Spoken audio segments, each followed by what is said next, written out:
Let's start then with what Sir Richard told us about UK military personnel and kit going to Belgium to help repel what are suspected to be Russian drones. I mean, that sounds like quite a serious step.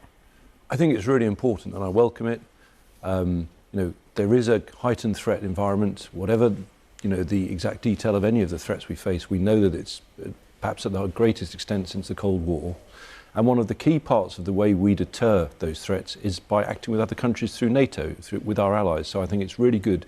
Just as we saw when we had Russian jets flying over Estonia, we had, I think it was an Italian or a Dutch F-35 was flown up. At that point, you've got the RAF going out to Belgium to support them with anti-drone kit. I think we've got the AUKUS system here in the UK, so I think that's very welcome and sends a strong signal. And people will understand why the head of the military didn't want to say explicitly, yes, these are Russian attacks, but is it your view that these attacks on Belgian airspace, drone buzzing, they have been carried out by Russia? Is that your view?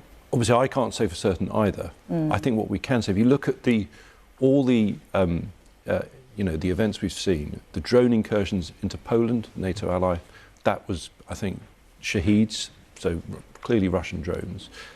We ourselves, don't forget, had the Yantar, which was this Russian spy vessel in our waters. We've had Russian Bear planes coming near our airspace, and we've had other drone overflights. So I think when you add it all up together with what's happening in Ukraine, it's clear Russia remains a very serious threat, and I share the view of the Chief Defence Staff about the Russian threat. Do you think that the government then is doing enough in this difficult situation to protect the UK against Russian threats?